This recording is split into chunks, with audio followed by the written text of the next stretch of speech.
हरे कृष्णा, राधे राधे। दोस्तों, आप सभी लोगों का स्वागत है हमारे YouTube चैनल शिखा भक्ति धारा में। आप सभी लोगों को अहोई अष्टमी की हार्दिक शुभकामनाएं।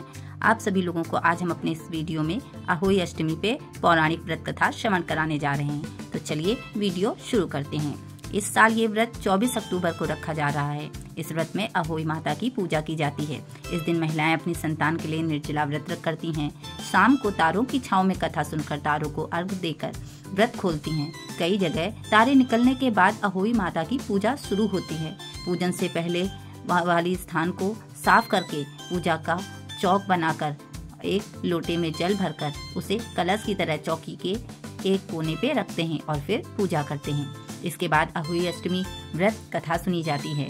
कथा पढ़ने के बाद आखिर में प्रार्थना करनी चाहिए कि जैसे माता ने उसकी संतान की रक्षा की वैसे सभी की रक्षा करे।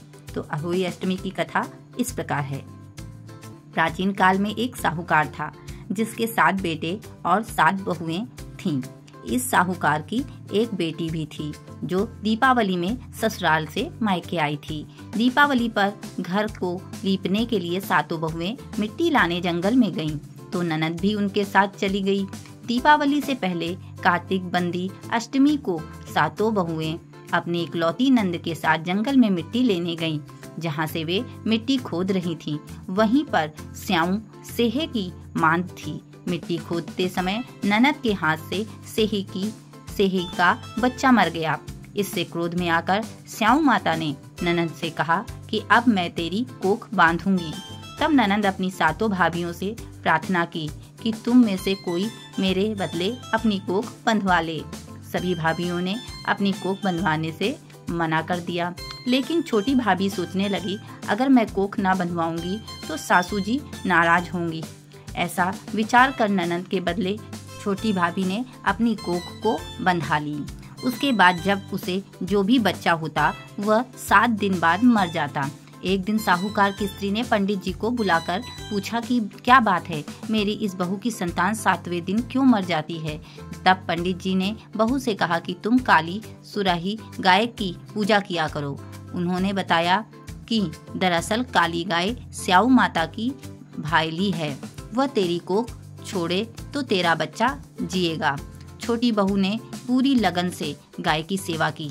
एक दिन गौ माता बोली कि मेरे जागने से पहले कोई रोज मेरी सफाई कर जाता है, सो आज देखूंगी। वो माता खूब तड़के जागी तो क्या देखती हैं कि साहूकार की बेटे की बहू उसके नीचे सफाई आदि कर रही है। इससे गौ माता प्रसन्न हुई और बोला कि मैं तुमसे प्रसन्न हूँ, तुझे जो चाहिए वो मांग ले। तब साहूकार की बहू बोली कि स्याऊ माता तुम्हारी भाईली हैं और उन्होंने मेरी कोख बांध रखी है, उनसे मेरी कोख को खुलवा दो। गौ माता ने कहा अच्छा। तब गौ माता 7 समुद्र पार अपनी भाईली के पास उसको लेकर चली। रास्ते में कड़ी धूप थी, इसलिए दोनों एक पेड़ के नीचे बैठ गईं। इतने में वहाँ एक सांप दिखाई दिया। उसी पेड़ पे गरुड़ पखनी के बच्चे थे। सांप गरुड़ पखनी के बच्चों को मारने लगा। तब साहूकार की बहू ने सांप को मारकर ढाल के नीचे दबा दिया और बच्चों को बचा लिया। थोड़ी देर में गरुड़ पखनी आई तो वह खून पड़ा देखकर साहूकार की बहू को चोंच मारने लगी। तब साहूकारनी बोली कि मैंने तेरे बच्चे को मारा नहीं है, बल्कि सांप से तेरे बच्चे को डसने आया था, उसे बचाया है, रक्षा की है उसकी। इससे गरुड़ पखनी प्रसन्न हुई और बोली कि मांग क्या मांगती है। वो बोली 7 समुद्र पार स्याऊ माता रहती हैं, मुझे तू उसके पास पहुंचा दे। तब गरुड़ पखनी ने दोनों को अपनी पीठ पर बैठाकर स्याऊ माता के पास पहुंचा दिया। स्याऊ माता उन्हें देखकर बोली कि आज बहन बहुत दिनों बाद आई। फिर कहने लगी कि बहन मेरे सिर में जूं पड़ गई हैं। तब सुरही के कहने पर साहूकार की बहू ने सिलाई से उसकी जुएं निकाल दी। इस पर स्याऊ माता प्रसन्न होकर बोली कि तेरे 7 बेटे और 7 बहुएं हों। साहूकारनी बोली कि मेरा तो एक भी बेटा नहीं, 7 कहाँ से होंगे। स्याऊ माता बोली वचन दिया, वचन से फिरूं तो धोबी के कुंड पर कंकरी हूँ। तब साहूकार की बहू बोली माता बोली कि मेरी कोख तो तुम्हारे पास बंद पड़ी है, जा तेरे घर में 7 बेटे और 7 बहुएं मिलेंगी।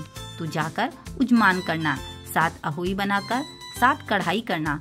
वह घर लौटकर आई तो देखा 7 बेटे और 7 बहुएं बैठी हैं। वो खुश हो गई। उनसे 7 अहोई बनाई, 7 उजमान किए, 7 कढ़ाई की। दिवाली के दिन जेठानी आपस में कहने लगी कि जल्दी जल्दी पूजा कर लो, कहीं छोटी बहू बच्चों को याद करके रोने ना लगे। काफी देर तक रोने की आवाज नहीं आई तो जेठानी ने बच्चों को भेजा। बच्चों ने देखा और वापस जाकर कहा कि चाची तो कुछ मांड रही हैं, खूब उद्मान हो रहा है। ये सुनते ही जेठानियां दौड़ी दौड़ी उसके घर गईं और जाकर पूछने लगी कि तुमने कोक कैसे छुड़वाई।